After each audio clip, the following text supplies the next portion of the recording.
Ready. Okay. Good morning.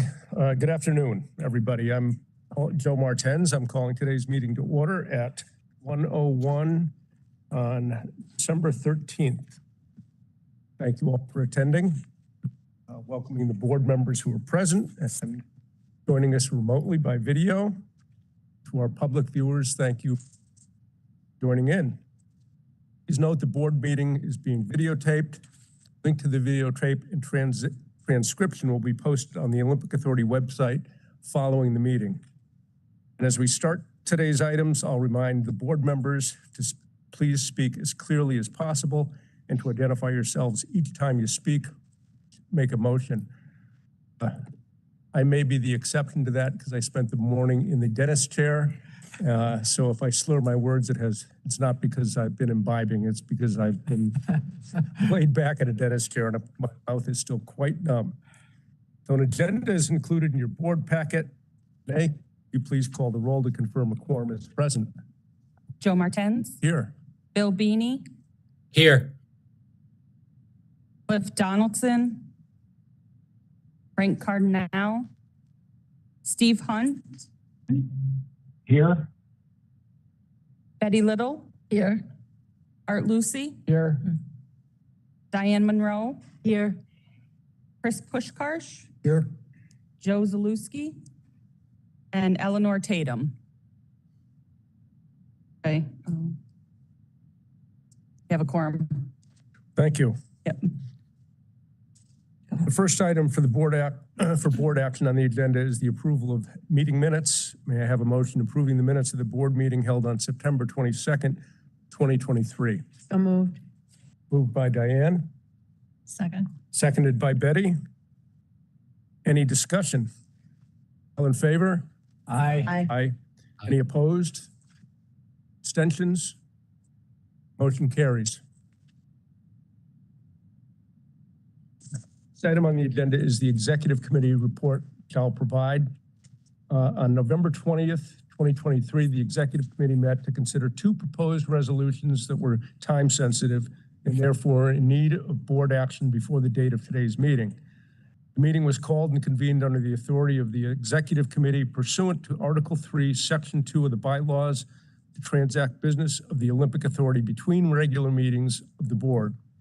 The notice for the meeting, along with the agenda and the proposed resolutions, were provided to the full board to make everyone aware of the need for the meeting and of the contents of the agenda. In accordance with the bylaws, meeting discussion was limited to the agenda items for which the meeting was called. This report is being provided to the full board.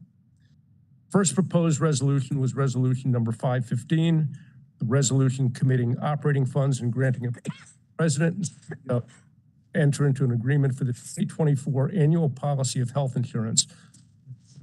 The Olympic Authority's 2023 health insurance policy expires on December 31st, 2023. The Human Resources Department worked with the Olympic Authority's brokers to review quotes from health insurance carriers for the 2024 health insurance premium, and as a result of the information obtained, recommended that the Olympic Authority again contract with Excelis Blue Cross Blue Shield as its health insurance carrier.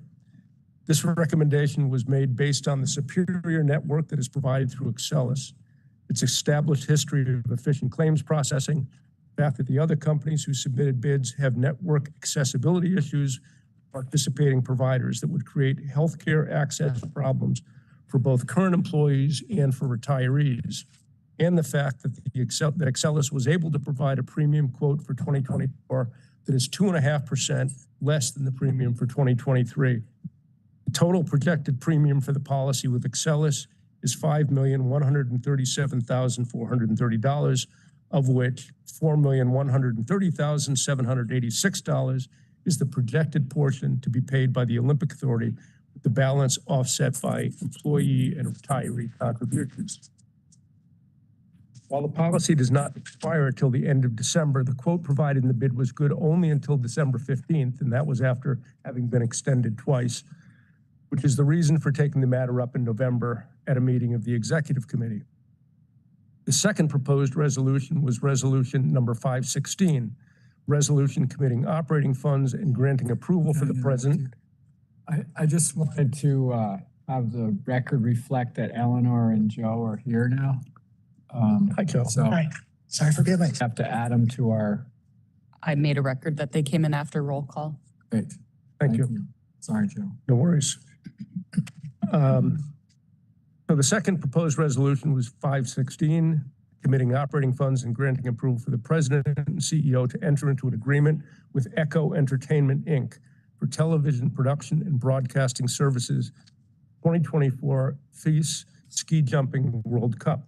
This event is scheduled to take place at the Olympic Jumping Complex from February 9th to 11th, 2024. It's organized by the International Ski and Snowboard Federation. The acronym is FIS. And under the terms of the contract for the rights to host the event, the Olympic Authority is responsible for the content and production of television broadcast. Echo Entertainment has experience and an excellent track record of covering high-profile events like the World Cup, and has successfully worked with Olympic Authority staff on other high-profile events like the 2022 Olympic ski jumping trials, the 2023 FIS Ski Jumping World Cup event, and the 2023 World University Games.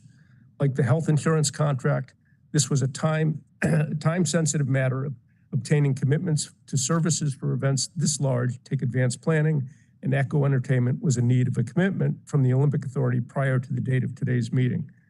Cost of the contract is $256,448.13, which includes all staff, travel expenses, accommodations, production, and editing.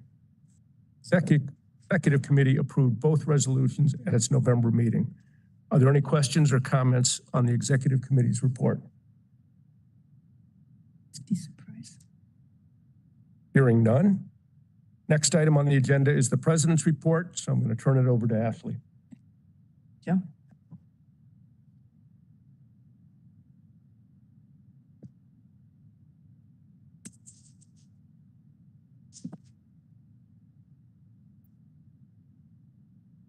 All right, thank you.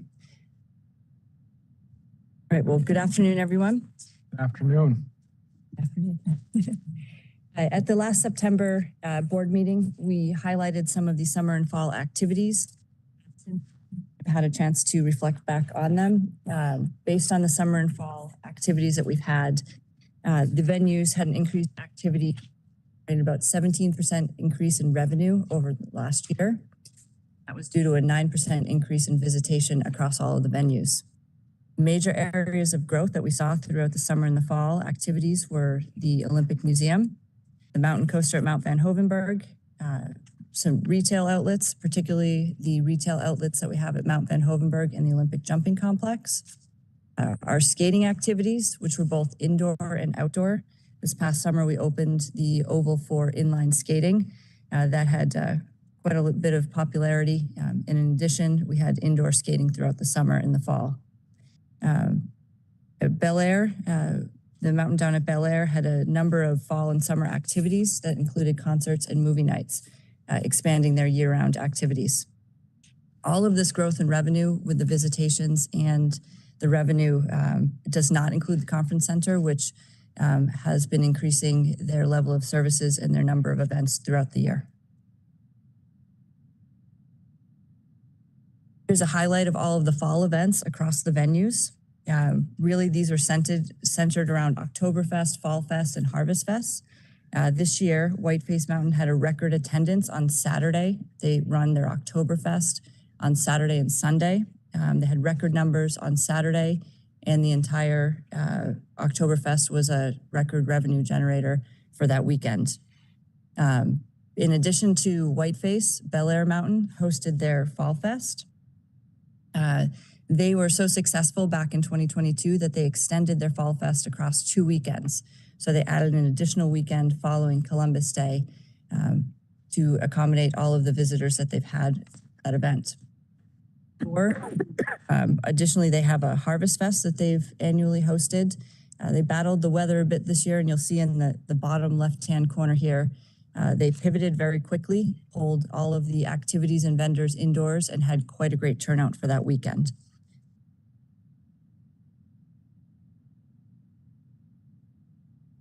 Right. To date, all of our venues are open for operation, for shifting into winter gear here, open for winter operation. You'll see here's highlights from all of the opening days from Whiteface, Gore, and Bel Air Mountain. The 3 ski mountains opened by Thanksgiving weekend, all 3 of them. Whiteface opened the day after Thanksgiving and had record numbers of over 1,200 guests. Bel Air offered a season pass holder only access the day, just prior to Thanksgiving. And the Oval, which you'll see here, opened on Thanksgiving weekend and saw over 600 guests throughout the weekend. Mount Van Hovenberg in the following weekend and is now open for not only recreational, but also some of our training programs and sports. And the jumping complex is also open and open for training and competition here.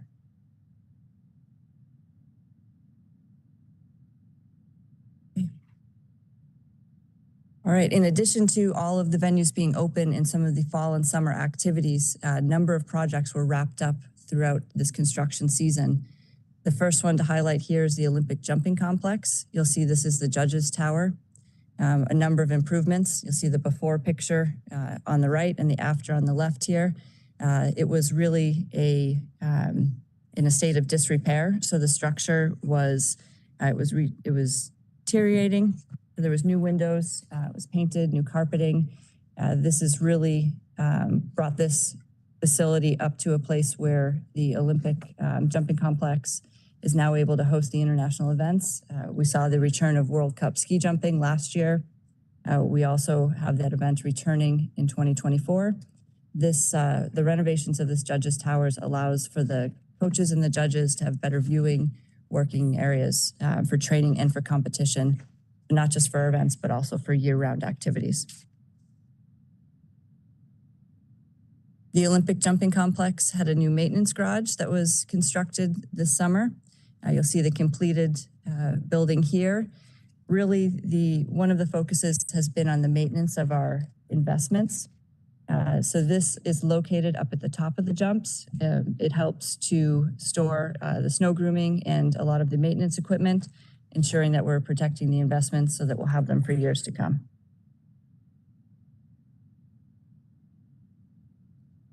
All right, all 3 of the ski resorts opened new lifts this fall, starting here with Whiteface, the Notch, which is opened on December 9th. This lift provides direct access from the Bear Den over to Legacy Lodge. It is expanding terrain for beginners and intermediate skiers. In addition, it's going to allow access to Legacy Lodge throughout the year. So the lodge will be able to be utilized throughout the summer for events, weddings, and other operations. And where is Legacy Lodge? Legacy Lodge is right in the middle of the mountain. So, in addition, in addition to transporting skiers or in the summer day uses to Legacy Lodge, it also has a mid-station where it allows skiers to unload and stay on green trails throughout. So here is our grand opening of the Notch. A special thanks to Art and Betty for attending. Also, Andrew Weibrecht was there to help, as well as Roy Holzer and Faber Smith from Wilmington. So we had a nice turnout for our ribbon cutting, and we had a great chance to ride the Notch itself. It was excellent, and quite a view from up top. The only one with a turn, right? The only one in the east with a turn, correct. Mm-hmm. Whiteface, throughout the summer, continued to expand their snowmaking improvements. This allows us to increase the efficiencies and the effectiveness of our snowmaking.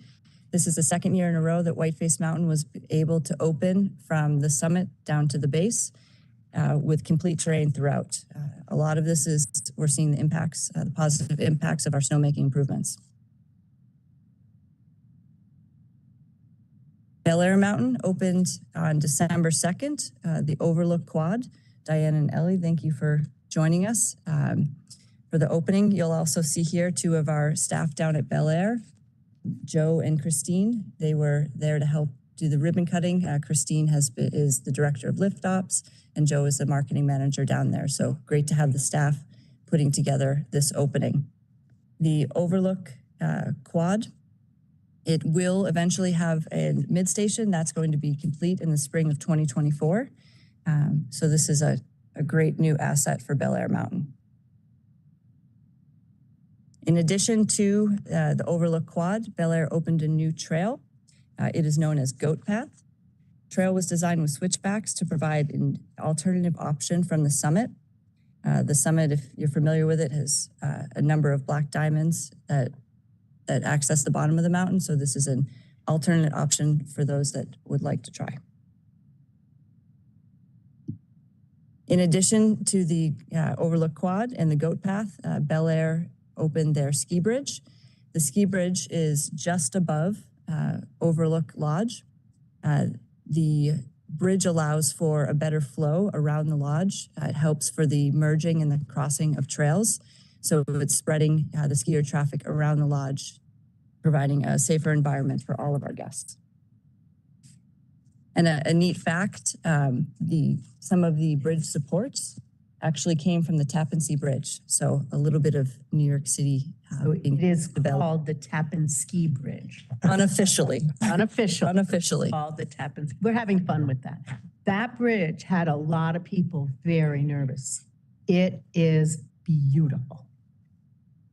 There were safety concerns. Everybody was wringing their hands, and it's just smooth. Yeah, we have received quite a bit of positive feedback on the flow and the usage of the bridge. So, and it is beautiful. The pictures don't do it justice. Not at all. Quite a large bridge, and it's certainly being utilized. DEC loves to see building materials beneficially reused. Yes, that's right. So a great story all around. Yeah, absolutely. Bel Air also continued to improve their snowmaking. Again, all of the efforts here on the snowmaking are allowing us to open additional terrain and to do that earlier in the season. Gore will be opening this weekend a new Bear Cub beginner lift with a conveyor load area. If you're not familiar with a conveyor load setup, it is similar to Bear Den at Whiteface. It makes it very easy for beginner skiers to get on to a lift. So all three of the resorts are opening new lifts that help bridge the gap between beginner, intermediate, and expert skiers. There's been a lot of focus on families and also creating positive experiences for the first-time skiers. And all three of these lifts are accommodating that. The load test was complete yesterday with success. And again, this will open on Saturday. So a great addition to Gore. But they've been open. Gore Mountain has been I open, had yes, mentioned them. They since opened. Thanksgiving weekend. Right. One of the photos on the opening weekend was Okay, of Gore. opening day of Gore. Okay, Yep. thanks. So they did open on Thanksgiving weekend, and this new lift will open on Saturday. And really, none of these openings could have taken place without the new snowmaking. No. Because Unbelievable. conditions and the quality of the snow that these new machines make with less water, less electricity is really important and an achievement by, ORDA for all of these facilities. So, and I know some of the private ski areas have been able to do it. A few years ago, they were able to replace their snowmaking equipment with new, modern, efficient. So it has to be done all over to accommodate the weather conditions, and maybe we'll get a lot more snow. Yeah, absolutely. And hopefully. and it helps to optimize when we do have ideal conditions, excuse me, for making snow. Having the more efficient infrastructure in place allows us to take advantage of those windows because we're seeing quite a few swings in the temperature. So at all three resorts, this has helped them to open. And this coming year is going to be a big year for Gore, where we develop the ski bowl better, and it's something that we'll talk about certainly and get more involved in. But hopefully, Gore will have a lot more to show next year. It's a very exciting project. We're going to highlight it here in a second. Oh, good. Thanks. Yeah, They want it to be forgotten. No, we cannot. This You is can tell this where is I live near. Yeah. And this is a very exciting project. So Good. Thank So you. Gore also continued to upgrade their snowmaking. A lot of the focus this year was around the North Creek Ski Bowl area. We get ready for our So we do have a multi-year project. I think everybody is aware. This past June, the construction resolutions were passed by the board. The project went out to bid in late October. We received all of the bids back by November 17th. And earlier this week, we executed all the contracts for the work to begin in April of 24. And the timeline, it is a multi-year project. The new lift will open for next season. Following the zip coaster and the new lodge will then be open in 2025. So a 2-year project. You can see some of the nice renovations here, or renderings, excuse me. The lodge will look like. There will be a zip line adventure coaster for year-round operations, as well as the lift for the winter time. Bel Air is also entering into a multi-year lodge project. First, we have Discovery Lodge. This planning resolution was approved last May by the board. The project is currently out to bid, and all of the bids are due back on January 12th. The anticipated start of construction is in April, and this project the highlights of it will expand the rental area. Bel Air currently is running all of the rental operations out of a temporary structure that's just to the left of the lodge. This increases the square footage of the lodge to move the retail and the rental into the Discovery Lodge. It also expands some of the food service area. We have seen quite a spike in season pass holders and guests coming to Bel Air, so we need additional space to accommodate these guests. In addition to Discovery Lodge, we have Overlook Lodge. Now, this project also extends over multi-years. It is being bid at the same time as Discovery, and it increases the space of the lodge, creates a better flow.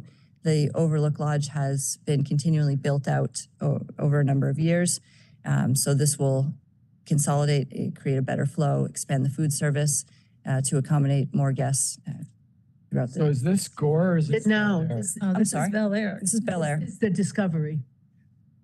So that's two. I apologize. There's, yeah. I apologize. I was still on the Discovery slide. Yeah, Here's that's where Overlook. we got. Okay. I've got it. I got All it right, twice I on got it here. now. Yeah. We have two. Yes, we have 2 on these, and I don't have glasses, can't. so I'm Well, I have glasses and I struggling can't at read the the moment. so I'm not sure. I was looking So for this is the- paperwork on to it. make sure we have it. Here is the Overlook that I just spoke about, which has a final completion the following year, so in December of 2025. So multi-year projects, just so that it's Changed. Discovery will be open, completely open for operation December of 24, where Overlook will be the following year. So multi-year projects on those lodges. I'm very appreciative that the Overlook Lodge is monumentally historic and beautiful, and I'm grateful for the investments in protecting it. A lot of work's already been done, and it's so nice to see that what got done looks nice. It's not just junk, right? I'm a little I thought this was going to be done in 2024 as well. So.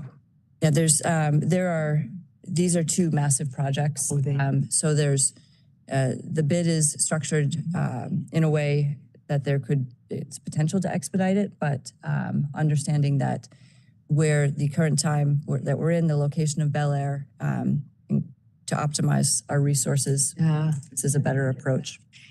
Ashley, is that going to be, how much, is there going to be a square footage increase?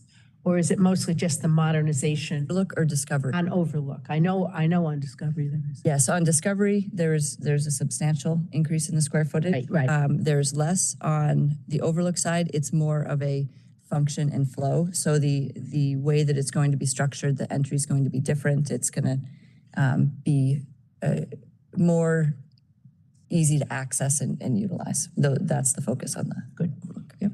Thank you.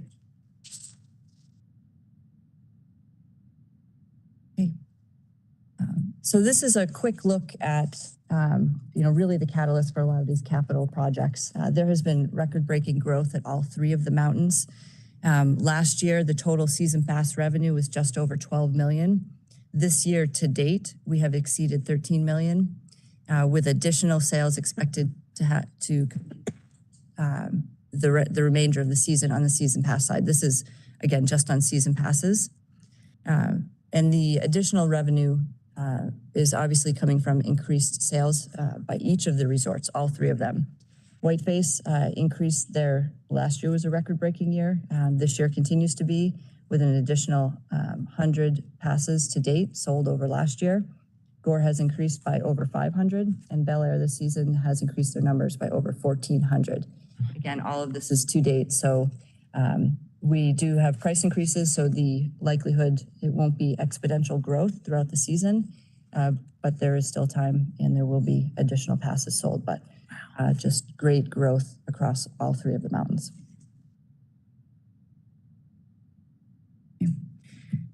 One of the keys to the success of the mountains has been our coverage and our public relations that we've received.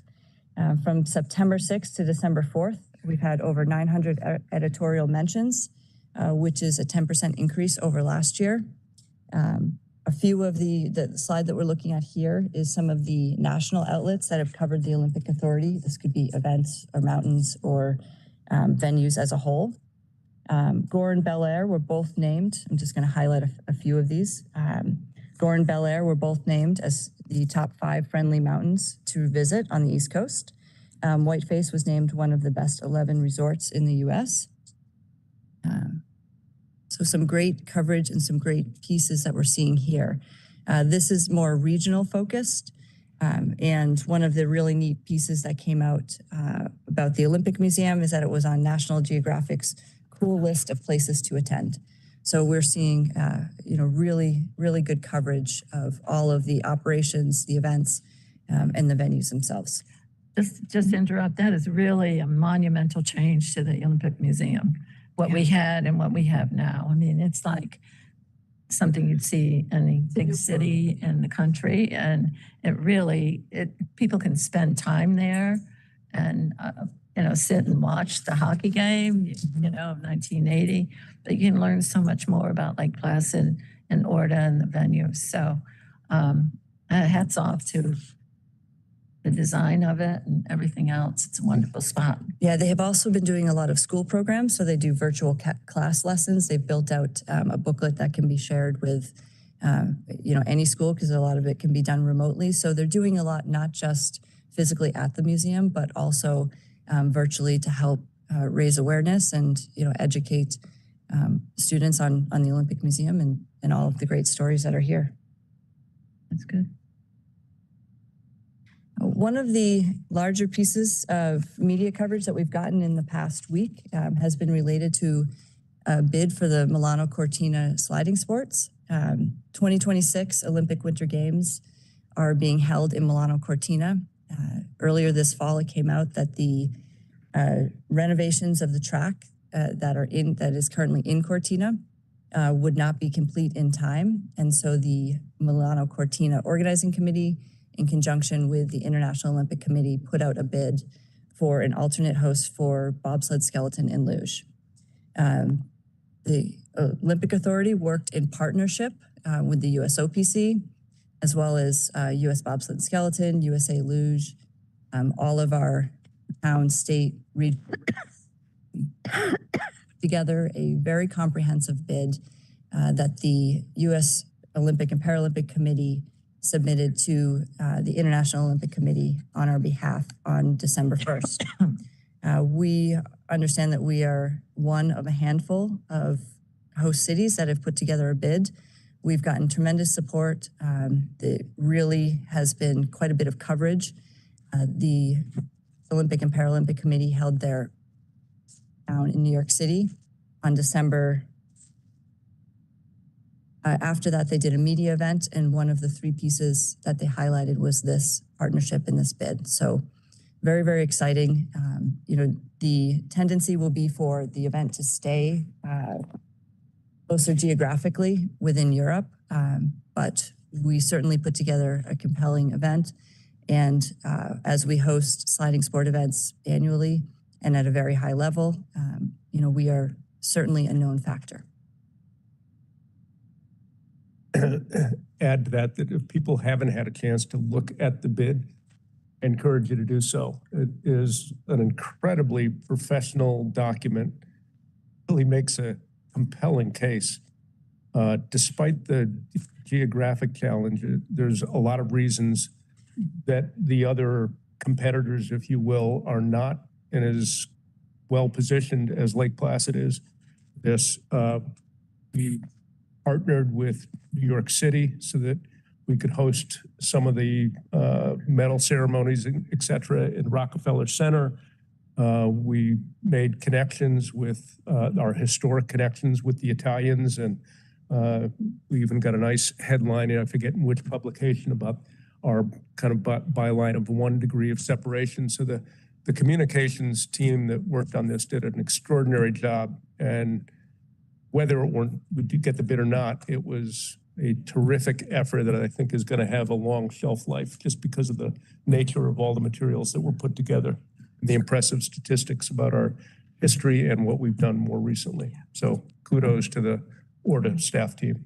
Is the bid online or someplace where you can read it? I didn't see it anyplace. I think It was sent to the board members. Yeah. They will, it's not posted on the ORDA website. It might be on the IOC websites for a bid, but I'd have to check on it. yeah, and it was, I think even the Adirondack Explorer posted it on their website as well. We'll make sure that you have it. I thought we sent it out to all of the committee We'll resend it. members, Yeah, that would be great. board Yeah, members rather. I believe last week, but yeah, it is, Joe said the communications team did an excellent job. And, one of the pieces of this is that it had to be an existing in-use venue. There's so many parts that when you read through it, really highlight why Lake Placid would be a great solution. And while we're talking about sliding sports, the North American event was hosted earlier in November this year. So this is bobsled, skeleton, and luge. They opened up their season here, so first race of the year for them. We had quite a few participants and, excellent racing conditions throughout the weekend. This is one of the events that we historically host each winter season. Can you explain what it is? Yeah. Like what does it mean? Is it like the minor leagues or the major leagues or? Baseball analogies, I guess. Yeah. So a North American Cup race, within the sliding sports, there's multiple levels of competition. It starts out with the World Cup level. And then depending on whether we're talking about bobsled or skeleton, they have Intercontinental Cup on the skeleton side, and then a European Cup. On the bobsled side, there's a European Cup and then a North American Cup. So it is the entry level of racing of international racing within the sports of bobsled, skeleton, and luge. So once athletes are beyond their training and development and they're ready to race at an international level, they'll join the North American Cup. It's their first stepping stone, and then the top athletes from the North American Cup would then continue to develop and move on to the Intercontinental Cup or European Cup, and then finally the World Cup. So just because it's North American doesn't mean it's just U.S. and Canada. There's athletes from around the world. Yeah, great question. And it was initially set up so that there was a North American Cup. So the racing series would kick off between the U.S. and Canada and any other countries, obviously in North America, and a European Cup, which was centralized in Europe. And so they'd have a more regional racing. What has happened now is that each of the countries have developed programs so that they can fill quotas in both of the locations. And we will often see, even though this is generally an entry-level racing circuit, because this is the first race of the year that was offered before the World Cups opened, we'll see top-level athletes. So from the U.S. side, the athletes that are racing on the World Cup circuit, they're here racing in this event. So there were Olympic medalists that were here racing throughout this event. Right. And last weekend, we successfully wrapped up the Luge World Cup. Just to highlight, this is the first time that this event has been hosted in Lake Placid at Mount Van Hoevenberg since 2019. There was just rave reviews from the athletes, the volunteers, the International Federation. not only on the venue itself, because this is the first time that they've been able to utilize the Mountain Pass Lodge. The Mountain Pass Lodge was designed for a mixed use of space to help support events. So they have race offices, they have doping control rooms. It was built with that in mind, but also for the public. So it was a great space for spectators to also gather, grab lunch, view the medals ceremonies that were right there at the Medal Plaza. So just, all of the participants and the stakeholders that were involved in this event, if you've seen some of the social media, we're just so very impressed by the ORDA team and how well the event was organized. So a kudos to the Mount Hovenberg and the events team for all of their work on this event. I would add that it was made, the planning was done so that it was much more like a festival. Yes. And there was an amazing band. And it just created an energy and vibrancy that you went in and you're like, wow, I'm going to something big. Often our sliding sports, it's kind of like the friends and family of the athletes are there and it's kind of a little bit forgotten. This was incredibly well attended. The parking lots, I've never seen all the cars, whether it was, obviously it was mixed cross-country skiers and attendees, and Chris Mazder's final race, was a big draw. But I just felt it was more like an atmosphere that you get in Europe when you go to a world-class event. And people, they were smiling and they were excited, and it was really, I was proud of the ORDA team. Yeah, and it's just to add to that, that's so true, because it's the first one I've gone to, like a luge or bobsled, and it's hard to watch because they're done. And most of it's undercover, and you see them go by, and you're watching on a screen when they come down. But the excitement when you went inside and the band was playing and music, and it was packed, and people were buying stuff for the retail sales that day had to be really pretty good. Yeah. It was just a fun, happy event, and I think anybody that was there enjoyed it. But next time, I think I'll stay downstairs and Put on the big watch screen. it on the big screen. You can definitely see it is difficult. So thanks for your help. I got it up and down. It is definitely hard to see it. And I think one of the things to note is that it's one thing to host an event, so to physically have the track and to have the crew to operate the event. But what we're doing that's setting us aside is that it's not just hosting the event. It's going above and beyond to create a festival, to create an atmosphere so that you may only see a total of 30 seconds of an actual sled going down the hill, but you felt like you were a part of this really fun event. And I think, the team did a great job. It was a Friday and Saturday race. Hard to attract spectators on Friday, so we targeted school groups. So we had, I think, 5 different school districts sent classes on Friday. So same thing, they were able to experience it on the track and then go into the lodge, listen to the polka band, meet some of the athletes. It's a very mixed use space. So really, really excellent job on this. And the local hometown hero, Chris Mazder, who's the 2018 Olympic medalist, this was his last race. So he selected this to be his last race of his career. So they had a nice tribute and a good crowd for him as well. I would also add that Fridays are obviously, they're tough to draw people, but that was a great idea to include school children. But I can say, for having a German wife, that it's like prime time television in Germany. And luge is one of those sports, it's not that big in America, but in Germany it's huge, partly because they're really good at it. But to be prime time in Europe, you couldn't beat that kind of coverage. Yeah. And so you think, oh, Friday, but then Friday night prime time TV was phenomenal. So it's great. Okay, here's a recap of our major upcoming event schedule. We have so many events, whether they be local, regional, national, international. This is just a small snapshot of all of the upcoming major events that are on the schedule over the next 2 seasons. So we're seeing quite a bit of activity, and there's certainly an increased interest in bringing high-level events to our venues. And as we wrap up, just a huge thank you to all of our staff.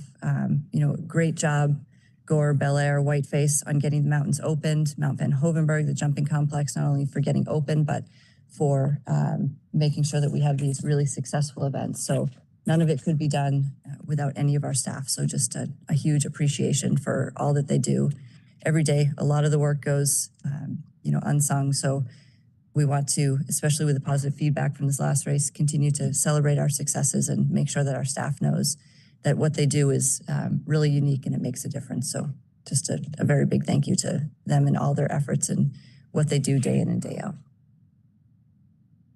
Right. Thank you, Ashley. I don't think I need that.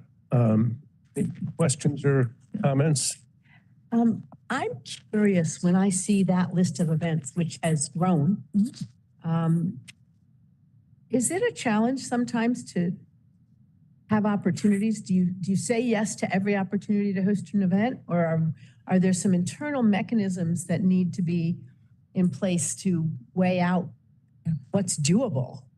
Because it feels like some of them could compete, right? Yeah, it's a great question. And I think that the answer to your first question is no, we don't say yes to every event. It has to make sense. There is an increase in the number of events that want to host their event here. Which is a good problem. It's a great problem to have. We have to continue to evaluate which events we do and why we do them. More organized evaluation of those events moving forward. But, it's not just, we also take into account not just event impact that it might have on the venue, but, the economic impact for the areas that it's operating in. That's a big piece of what we do. So you have to weigh, when the event happens. So what time of the year, what days of the week, what else it might be competing against, and then look at also our partners and our stakeholders. So whether it be sport partners or, international federations, it all. Or even season pass holders at Whiteface, Correct. That all could be affected. Yeah. Absolutely. Cool. Okay. Other comments, questions? So I will just echo, that was a very full report. And even though it was just a snapshot of all the major happenings, the amount of work that went into every one of the projects, every one of the events, it is a nonstop job.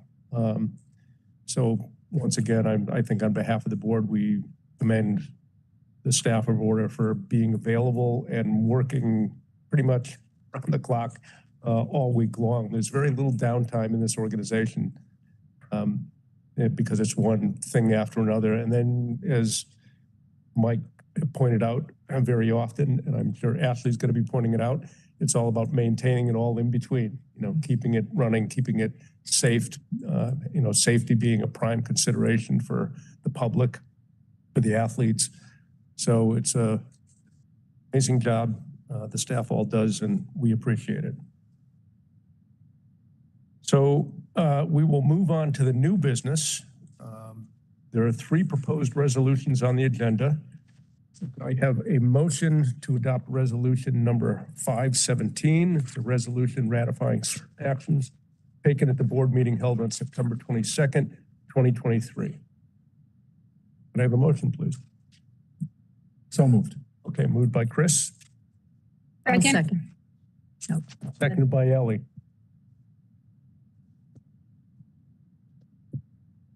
Michelle, could you give us a background on this resolution? Sure, and I'll do my best to speak up. If anybody can't hear or understand me, please let me know. So we had a truly technical issue come up at the last board meeting with remote participation by one of our board members. During the meeting, the video feed for that particular board member stopped working and he could no longer be seen by the viewing public, either in the meeting room or remotely. So the motions made by that board member and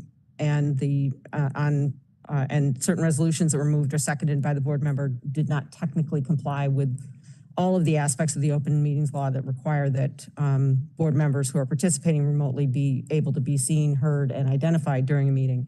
So under the public officers law, there's a process for addressing open meetings law violations that provides that without prejudice, it can be reconsidered in compliance with this article. And the courts have interpreted that as meaning that where there's an unintentional technical violation of the open meetings law and there is no prejudice that can be shown to the public's rights, then the required good cause does not exist to invalidate any action taken, and the public body can address the technical violation in a subsequent meeting. So this resolution ratifies certain actions taken at the last meeting, a motion to approve prior meeting minutes, a motion to adjourn the meeting, and 2 motions to adopt certain resolutions where the board member who participated in those motions could not be seen on the camera. He could obviously be heard. He was identified, and in fact was seen when the meeting started. The camera just stopped working. We don't know whether it was our end or on his. But the ratifying resolution corrects any previous violations and doesn't require any additional action on those resolutions. Thanks, Michelle. Any questions? All in favor? Aye. Aye. Any opposed? Any was it aye? Any abstentions? Motion carries unanimously. Could I have a motion to adopt resolution number 518, a resolution approving and adopting the Olympic Authority's 2024-25 budget and 2023 through 2028 financial plan? Could I have a motion, please? So moved. Moved by Diane. Seconded by? Second. Chris. By Chris. Give us some background on the item. Sure. The financial plan that the executive committee reviewed and approved in September, the capital 2024-25 capital appropriation that was noted in the plan was reduced from 100 million to 80 million based on the input that we received and the direction that we received by the Division of Budget from New York State. The major items that this impacted is it will be a delay on the U.S. Olympic and Paralympic Training Center renovations that have been in preparation. So we have design work to do in the future on this. So that will be the major change and impact on the financial plan.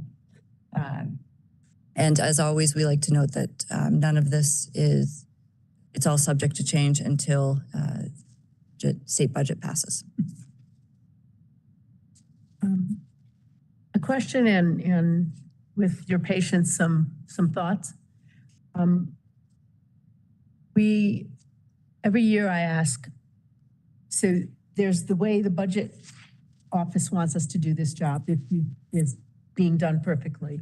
And then there's our bylaws that talk about also approving the capital side. And I know we can't do that yet. So I wanted to just share with fellow board members, you've already done a good job. But 10 years ago, Bel Air sold, I think, 709 season passes. And this year, last, which was yesterday's number, was 9,825.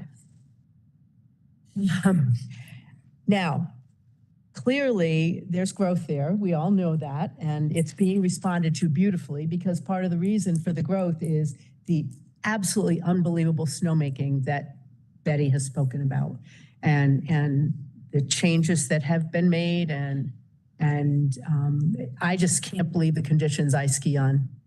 I've skied on so far this year. There's other growth like NYSF. NYSF came to Bel Air. They have 2 years in a row now had to stop taking applications because they don't have the facilities. We don't have the trail space. And we're just, they monitor the trends in terms of how many season pass holders show up on a given weekend. We're just hoping they don't all show up at once. Because clearly, as Ashley has indicated, we have space needs, we have trail needs, we have parking needs. We will then have associated lift needs, although lift improvements were wonderfully done this year. So I did want to just alert the board that much like in North Creek, there is a group of people in the Catskills that are working very hard to revisit a promise made by the state in 2007 related to having the old High Mount Ski Center, which is adjacent to Bel Air, come via an agreement similar to what Johnsburg did with the North Creek Ski Bowl, come under ORDA leadership. And that would be the expansion, part of the expansion that would be very helpful with all the growth, including the addition of some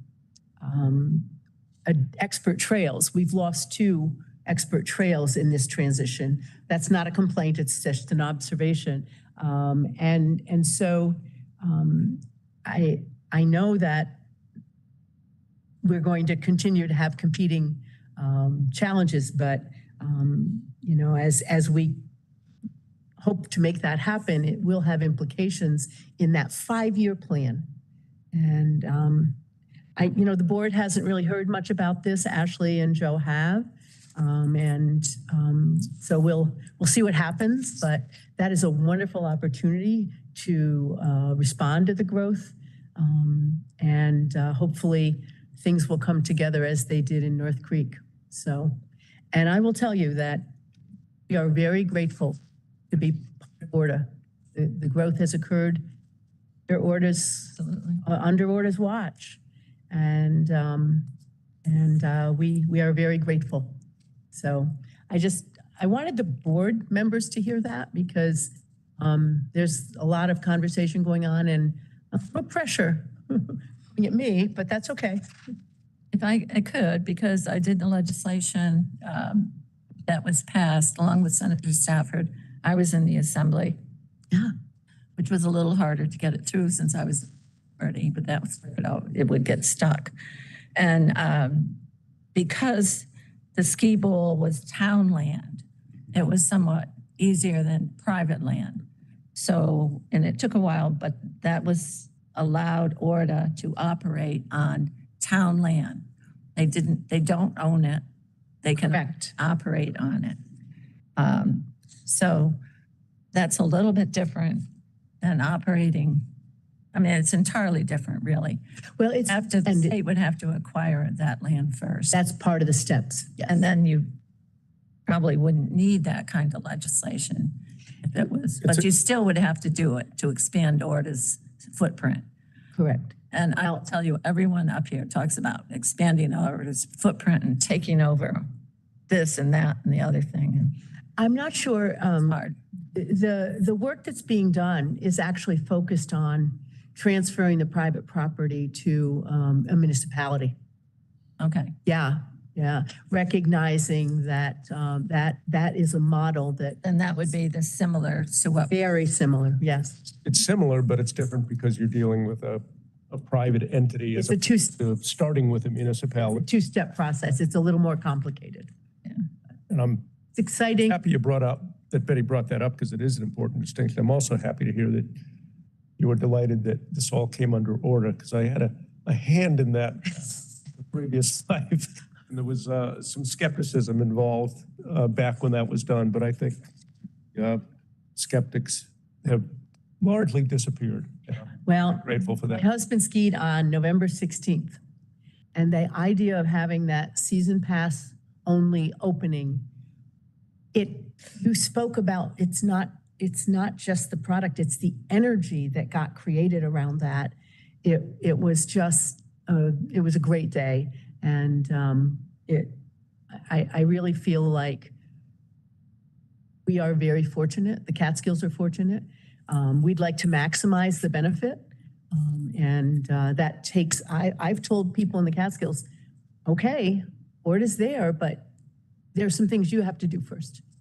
They're working on it, so fingers crossed. To a follow-up on Betty's comment about the ski bowl at North Creek, I think there's precedent for that as well because of ORDA managing town-owned properties here in Lake Placid. Yeah. Whether it be the Olympic Center, That's true. the bog run, Okay.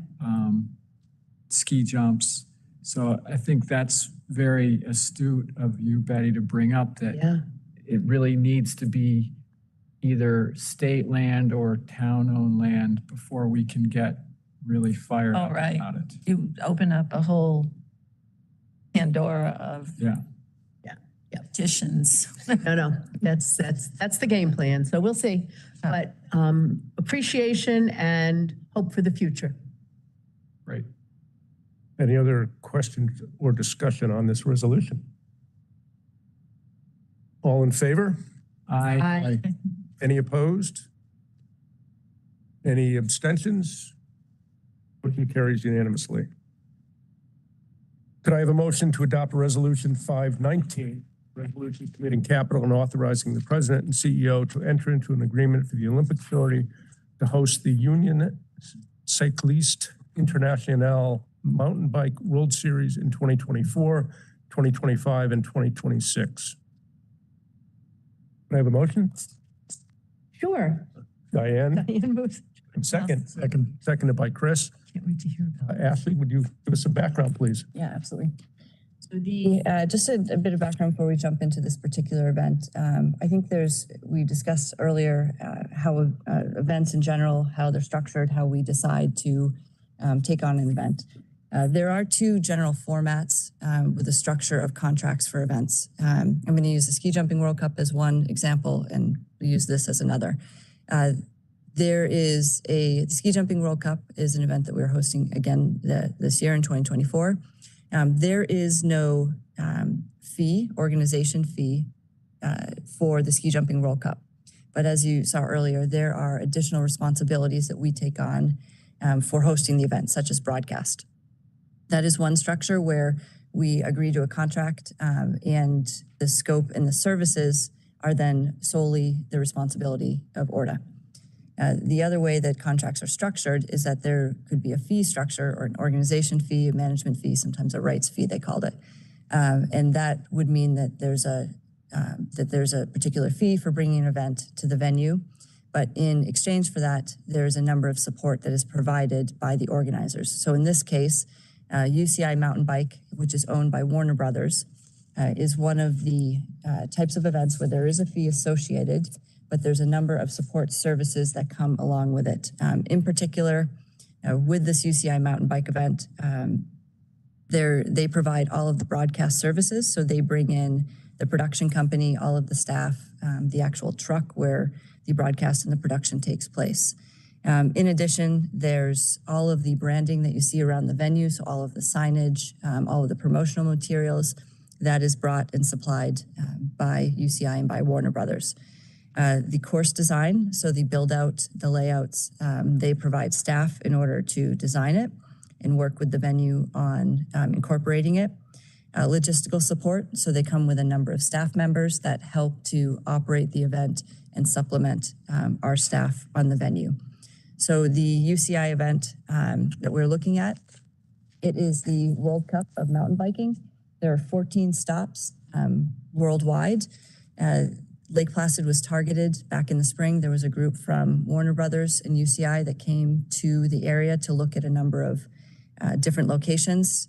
They love Mount Van Hoevenberg because of all of the infrastructure that's in place, to the point that they are reducing the organization fee because there's so much infrastructure in place, there's less that they have to provide. One of the other pieces of this contract with UCI is a media amplification. So there is a spend that they put towards a media amplification. That is solely up to our team to decide where, when, and how we utilize that. It could be promoting the region, it could be promoting the venue. The production is done by Warner Brothers, and then it is sold to whichever networks or demographics that we would like to target. The value of that is $500,000. So all of that is a piece of the contract in this resolution. Very helpful.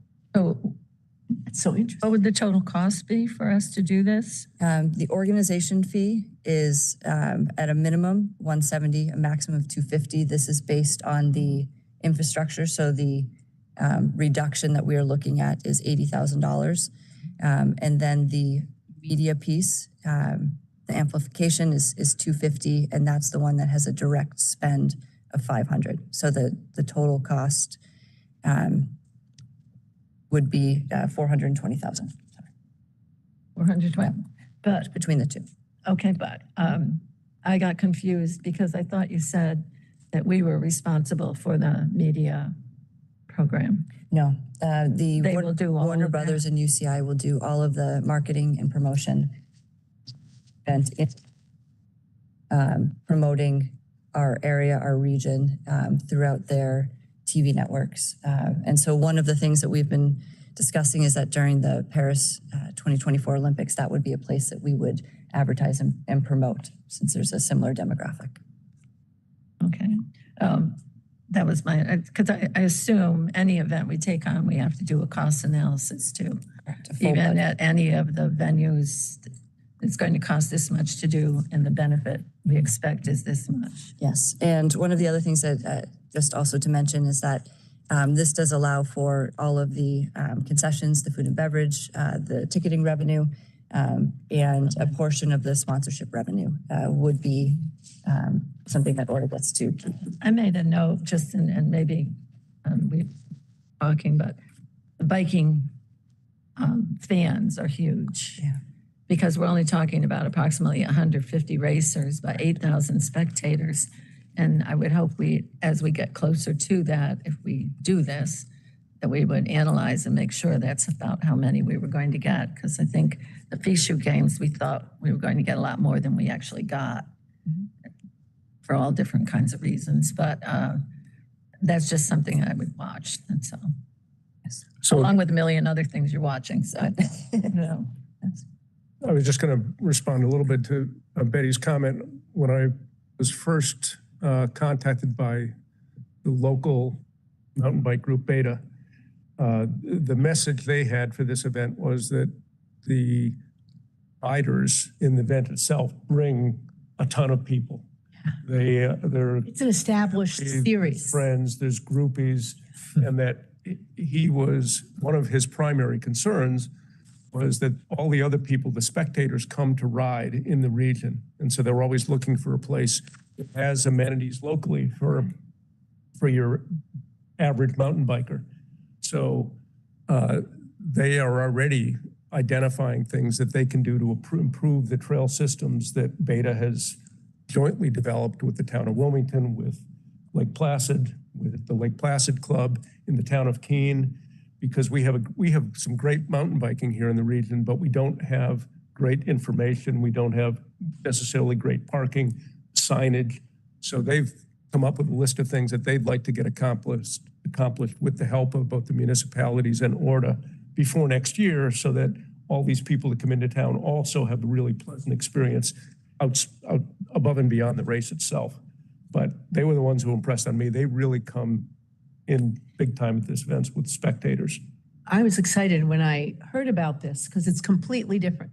Yes. It's completely different, and it's a whole different view of New York for the outside. And I think it's a series, whereas FISU was an event that every 4 years or every 2 years or whenever it is, this is something that's ongoing. So they have their entourage, right? Yes.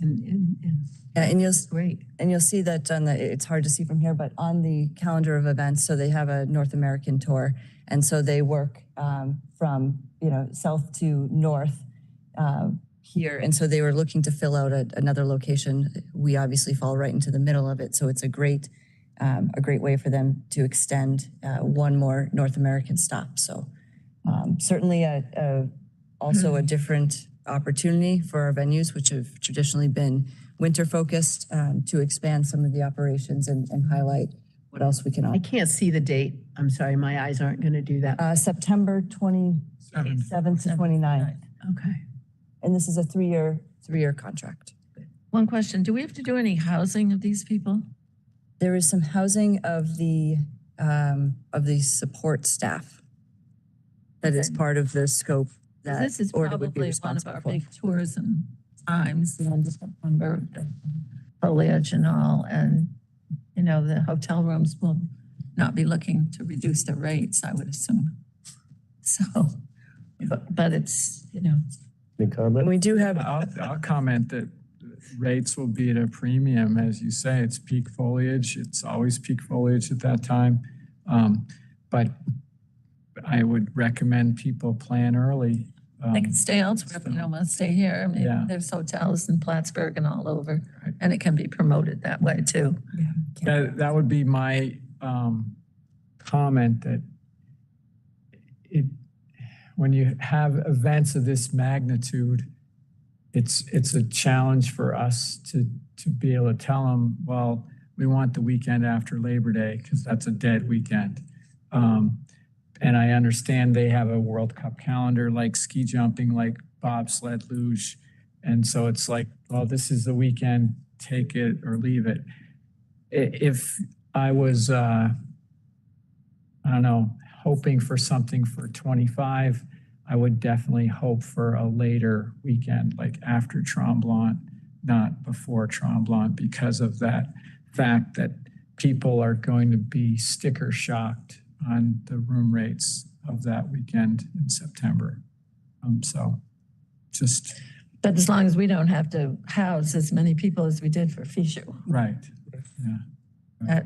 Because then you can't get the people that want to come and watch, want to stay in. What I see about an event like this, though, is the fact that, like Ironman, there's going to be people wanting to come before And after. experience the area to Right. see what the area is like. And, Yep. and so the spinoff is tremendous, and Yeah. totally excited about us hosting it. It's just this, it's a question Diane asked earlier. Do you say, no, we can't do it because we're already full in Lake Placid that weekend? And the answer is, Not on this one, I don't think. this is a big deal, and we're going to pull the trigger, and I think we are. We got to vote on it. Are these road bikers? Will there be a lot of road bikers involved like there are for Ironman? Because they could bike from Lake Placid probably until to Tupper Saranac Lake by Yeah, then. Tupper Lake. Yeah. Okay. Mostly mountain bikers, but I'm sure every kind of bike available will be. They usually have 5 or 6 bikes or more. They do. Right. Yeah, Okay. great. Any more questions or discussion? I guess the only thing I would add is, I think you gave a nice explanation, Ashley, that, for example, on World Cup ski jumping, it's a hard cost to ORDA of $250,000 to produce the TV coverage.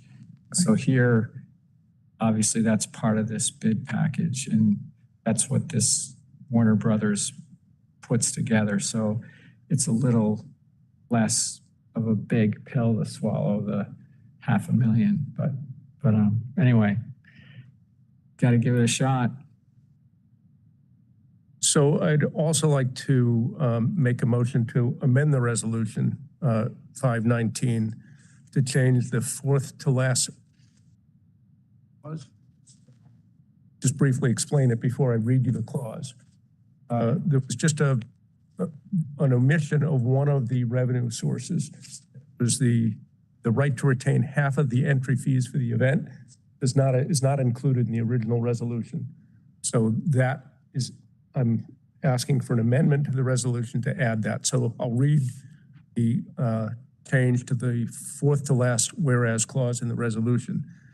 Whereas the Olympic Authority will receive marketing, promotion, and sponsorship rights from WBDSE through a media promotion package that shall have a value of up to $500,000 and will include the right for the Olympic Authority to use WBDSE's linear and digital platforms, the right to 25% of sponsor visibility within the field of play, the right to obtain sponsors and advertisers in areas of the venue outside of the field of play, all revenue from food and beverage concessions for the event, the right to retain half of the entry fees for the event, and the right to retain all ticketing revenue for the event. Could I have a motion, please, For the amendment. for the amendment? Eddie? Moved by Betty. Seconded by Chris. Any further questions or comments on the amendment? All in favor of the amendment to resolution number 519? Aye. Aye. Aye. Any opposed? Any abstentions? Motion to amend carries, No. and it carries unanimously. All in favor?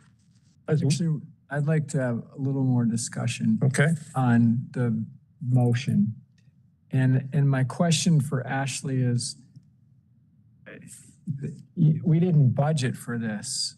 So how do you, when you get a bid like this, do you have to go to our partner in the state and say, this isn't in our budget, or do you have to steal from somewhere else in the budget to be able to do this? How does that work? So there's the first answer is no, we don't go back to our state partners for additional funding. Okay. It comes from operational budget within the current allocation. Okay. Moving forward, we're going to be carving out the events department to a separate budget area so that we can better track the expenditures and also the revenue for the events. So that'll be new for fiscal year 24, 25, just how we capture and track those items and budget for. Great. Do you know what the entry fee for this is to the competitors? Jeremy or Rebecca, these two are very much well versed in the event than I am, but It's not a huge amount. I think it's a couple $100. Yeah, I think it's $150 an athlete per race. Oh, so that's, Half of the rate entry fees is a very small piece of it. Ticket sales and the concessions, those are the much larger items. you hope, right? But one of the things that impressed me the most about Mount Van Hovenberg, and it was only because my chief of staff was with us and asked the question, what do TV, how do they cover this? And there are total TV reception places, posts all around. Don't have to drag wires Underground, they, and in the everything. Post is there, they just in and they can film what they want to film where they are. And there's several spots. You can watch these alpine races or the Nordic races more, and to your as point, well as the biathlon. to your point on that, that is why there is a reduction in this organization fee, because generally others of this group would have to come into a location with a large truck and a lot of cables, and they would pull these cables throughout the locations where they designate for the cameras to run. And that's not only is it a lot of work, but there's a lot of costs associated to that. The way that Mount Van Hovenberg was designed, there are, portions or pieces, and I can see Mike C. cringing over here on my terminology, but there are different locations where those cameras can just plug into the fiber network that goes back to the truck. So in the power, and it was built with that broadcast piece in mind, so. And if this is a loss for us in 24, can we bow out for 25 and 26?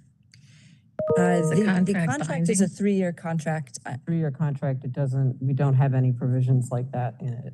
Yeah, and in the conversations that we've had with Warner Brothers and with UCI, they are driving for every event and every location that they have to be successful.